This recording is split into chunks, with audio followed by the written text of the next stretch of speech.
Okay, so in today's video, we are diving into the all-new Google Pixel 8 Pro and why I am switching to this bad boy right here. It's a pretty exciting one for me. Let's go ahead and jump in. First things first, my main SIM card is in the new Google Pixel 8 Pro here for a number of reasons, and we will go over them all, but that doesn't mean that I gave up on my Samsung Galaxy S23 Ultra. I will keep it as my secondary phone. I'm talking about the S23 Ultra here, because so far it looks like the Pixel 8 Pro here is doing a great job as my main phone. Now, from the get-go, all you need to know is that the Pixel 8 Pro here is packed with so many features that are built to really just make your life easy. The Google Assistant here is just on another level. It's loaded with so many features, things like summarizing readings. So if you happen to be on a page that has a very lengthy content and you don't feel like going through the entire thing, you can simply summon the Google Assistant to go ahead and give you a summary of that. And it will do such a good job at it that it would then prompt or then ask you what you would like for it to do next so that it can take additional actions after it gives you that summary. And also just the way it handles phone calls, right? No other manufacturers out there is doing what Google is doing with the work of AI, the advanced level at which the Google Assistant is. I mean, you can literally have a human voice pick up your calls, interact with the callers, and that's just doing that based off of the input from the caller. It'll be able to determine or identify the type of context and then interact with you to determine what type of course of action you want to take in regards to that call. It's just something out of this world. I mean, it's truly just insane, and that's why I switched, just to make this kind of a daily thing here. But anyway, let's go ahead and talk design. This iteration of the Pixel Pro line is familiar to many of us, and if you are like most people out there, you'll see this still as a real head turner, right? We have some subtle updates to the build and the design of the phone that actually make a big difference. It's got these very sleek rounded corners that just feel so comfortable to hold in the hand, and this is especially great if you are the type of people glued to their phone all day. The back of the phone is smooth. It's very smooth here. It's a single piece of glass here, and the camera bump is a bit more subtle, at least the way it looks here. It's just a clean look, and that satin-like texture on the back there, it's pure luxury, if I could call it that. We could look at it as overall just, fantastic upgrades in terms of the hardware that will positively impact your user experience from the get-go. Now, these are available in 3 different colors. The obsidian, like the one that I have here. There's a porcelain, which is a very nice looking color. And finally, the bay blue, which is the most popular color. In fact, Adam from Tech Odyssey, many of you know him. That's the one that he has. By the way, make sure to check out his content, especially if you want to know more about the Pixel 8 Pro here. He's dropped a ton of content on that. He's a fantastic content creator. But anyway, so I want to move on to display here. What we have here is a large 6.7 inches flat screen, right? The display this time around is flat when compared to what we had in the past. Google called this a super Actua display, but all I can tell you that it offers a super smooth user experience, right? It does support 120 Hz refresh rate here, and it's really vibrant with the resolution of 1344 by 2992. Now, in terms of brightness, this thing is just off the charts. I can confirm that outside under direct sunlight, you will have zero issues, navigating the internet or just using your phone. It is very, very bright. 2400 nits.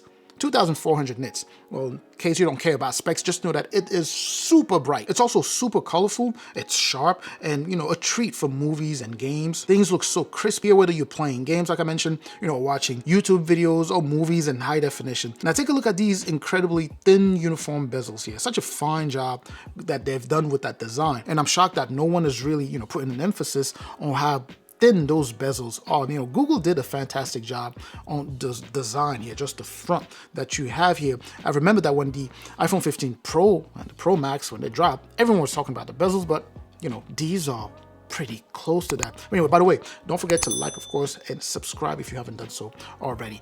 Now let's move to performance here. And in terms of performance, the Pixel 8 Pro is boasting the new Google Tensor G3 chip. And to those of you not familiar with this, proprietary silicon, it's a custom creation in collaboration with Samsung. And as far as test results go, forget benchmarks, right? Forget that. Google's philosophy when it comes down to these Pixel phones is user experience. That is the entire focus, which is why this phone here is so heavy on AI to truly improve your life, which, by the way, again is one of the reasons I switched to this phone as my main phone, right? The user experience here is unmatched, not even by the iPhone. And yes, I'm saying it, not even by the iPhone. Anywhere from the haptics to the way you navigate through the phone to the way it's so freaking intuitive, right? It works as if it's connected to your brain and anticipates every moment. And we're talking before we even get to animations and, transition and how smooth the phone is. This truly, I mean, I fully understand now why it's becoming very popular in Japan at a rapid pace, and I can understand why. This thing, you can center your entire life, literally, around this phone here, and Google does such a good job at creating that type of system. Anyway, so when it comes down to the configs here, we get 3 configurations. In the US here, we have the base model, which is 128 gigs of internal storage. Then the next one is 256 gigs, and the highest or the most storage you'll get will be 512 gigs. Now, what I have here is the base model. There aren't too many things I don't like about this phone. I love almost everything about it, but one of the few or the couple things that I don't like about this phone is the fact that the base storage is 128 gigs and you do not have the ability to expand that internal storage. I mean, this is a pro phone and it's pretty much solidifying itself as one of the fiercest competitors out there when it comes down to pro phones. I mean, the least they could do is bump it up to 256 gigs, given that, you cannot expand the internal storage. I mean, with Apple, we know they are pretty cheap when it comes down to internal storage, but my hope was that Google would do something different here. But anyway, so the overall software makes your, user experience just better. I truly, again, have been enjoying using this phone. Out of the box here, it comes with Android 14, and it would be your clean, as you know, the clean look of that Android 14. It's pretty straightforward, pretty simple. The way it moves, I mentioned animations earlier. There's no crazy complex, complicated skin sitting at the top. It's pretty straightforward. It moves very, very smoothly. As I mentioned earlier, whether we're talking just that UI, the way it moves, looks smooth. And then the haptics, I've covered that already. It just feels like it's connected. It's subtle, but yet it seems to have a major impact anytime you click or you switch or you go from one screen to another. Yeah, I can't explain it. I truly cannot explain. You have to experience it. Now, I mentioned that there were just a couple of things that I didn't like about the phone. There was the base 128 gigs of internal storage. And the other thing is the fingerprint sensor. Well, it's not even that I don't like the fingerprint sensor. It's just that it seems to be about the same from the Pixel 7 Pro, right? It's not any quicker. The one on the S23 Ultra is definitely, faster, the, ultrasonic that we have here. So that's one thing that I feel they could have done better. But here's the kicker though. When it comes down to that face unlock, there's no difference between this and what I have on my iPhone 15 Pro Max now. It's so quick and it's even more secure, right? According to the specs, it's more secure and it's quicker than what we've seen, before I can even, I guess, to remedy the situation with the, fingerprint sensor, right? Because the fingerprint sensor is not going as fast as I would like. By the time it actually unlocks, the face unlock has already, taken care of business, right? So I guess they've kind of found a way to remedy that. Anyways, overall performance of the chip, I would say, is just excellent, right? It handles everything like a champ. This is not a chipset that's set to be pushing the highest amount of horsepower, right? It's all about optimization and the way they make it fit, with this phone, and it's worked very, very well. Apps are running smoothly, even high-end games, right? Performance here is just a beast. In terms of software support, Google is offering 7-year support, but here's the funny thing about it. When Google was only offering, I believe, 3 or 4 years, everyone was complaining. Well, they can't be, pretty much making Android and then only offering 4 years. But then now Google decides to offer 7 years.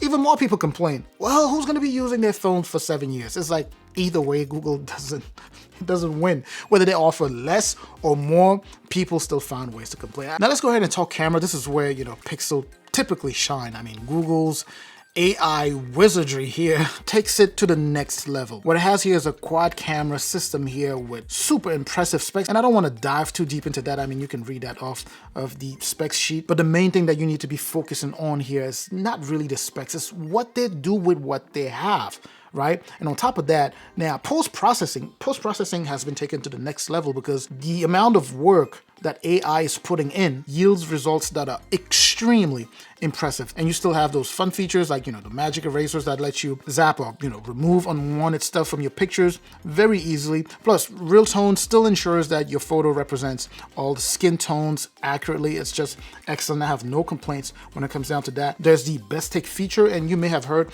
of it, where you could just take a whole rack of pictures, right, and be able to pick out which face you want to go ahead and attach to the body to make sure that you get the best picture out of the bunch. Autofocus is just excellent here. It works very well.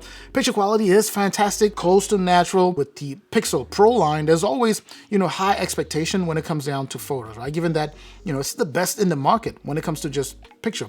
Once again, it does deliver amazing photos, great dynamic range, along with the software knowing how to rearrange lighting around, the subject to make sure that it takes, optimal pictures. Video has been improved massively this time around. We all know that pictures have always been top-notch on Pixel phones, but Google did focus on videos also. Google has truly brought its A game using, AI and machine learning.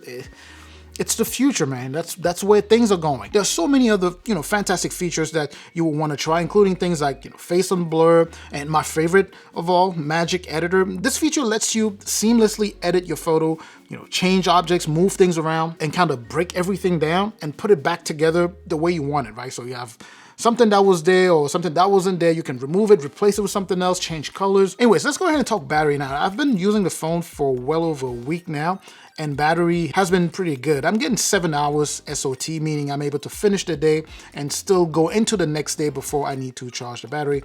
The size that it has here is a 5050 milliamp battery, so a fairly large battery here. And of course, depending on how you use it, you may see more or you may see less. It's always subjective, but either way, whether you're a power user or just a regular user, you should be fine when it comes down to battery life. I've used it for well over a week. We are about 8-9 days into it, so I can tell you that battery has been really, really good. Now, with all of this, here's my take. The all-new Google Pixel 8 Pro here is a fierce competitor against, whether we're talking the Samsung Galaxy S23 Ultra or the iPhone 15 Pro or the Pro Max. It is definitely sitting right up there with those other phones, anywhere from, the design all the way to the user experience. In terms of user experience, it's just better than those other phones. Again, which is why I switched over to this phone here. This is definitely a go for me. If you were on the fence, I say don't hesitate, just go for it. That's kind of the same thing I said with the S23 Ultra when it came out. So if you are out there considering the Pixel 8 Pro, I'll say